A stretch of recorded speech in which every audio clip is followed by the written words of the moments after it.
സംസ്ഥാനത്തെ ഏറ്റവും വലിയ അണക്കെട്ടായ ഇടുക്കി ജലാശയത്തിലെ ജലനിരപ്പ് 1/3 കുറഞ്ഞു.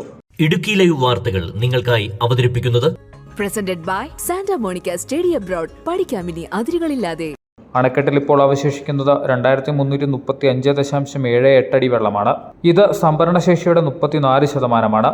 കഴിഞ്ഞ വർഷം ഇതേ സമയം 30% ജലം അവശേഷിച്ചിരുന്നു. കടുത്ത വേനലിൽ നീരൊഴുക്ക് കുറഞ്ഞതും വേനൽമഴയിലെ ഗണ്യമായ കുറവുമാണ് ജലനിരപ്പ് താഴുവാൻ കാരണം. ഇതോടൊപ്പം മൂലമറ്റം നിലയത്തിലെ വൈദ്യുതി ഉൽപ്പാദനം വർദ്ധിപ്പിച്ചതും ജലനിരപ്പ് താഴുവാൻ കാരണമായി.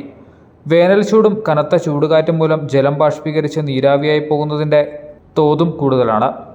ഇടുക്കി അണക്കെട്ടിലെ വെള്ളം ഉപയോഗിച്ച് തിങ്കളാഴ്ച 5.43 ദശലക്ഷം യൂണിറ്റ് വൈദ്യുതി ഉൽപ്പാദിപ്പിച്ചു. അണക്കെട്ടിലെ നിലവിലെ വെള്ളം ഉപയോഗിച്ച് ഇനി 753.31 ദശലക്ഷം യൂണിറ്റ് വൈദ്യുതി ഉൽപ്പാദിപ്പിക്കുവാൻ സാധിക്കും. പ്രതിദിനം ശരാശരി 7.5 ദശലക്ഷം യൂണിറ്റ് വീതം വൈദ്യുതി ഉൽപ്പാദിപ്പിച്ചാലും 100 ദിവസത്തേക്ക് ആവശ്യമായ ജലം അവശേഷിക്കുന്നുണ്ട്. വർഷകാലം പ്രതീക്ഷിക്കുന്ന ജൂൺ 1 25 ദിവസം മാത്രമേ അകലമുള്ളൂ.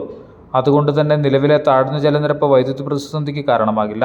സംസ്ഥാനത്തെ വൈദ്യുതി വകുപ്പിന്റെ ഡാമുകളിലെല്ലാം കൂടി അവശേഷിക്കുന്നത് 32% ജലമാണ്.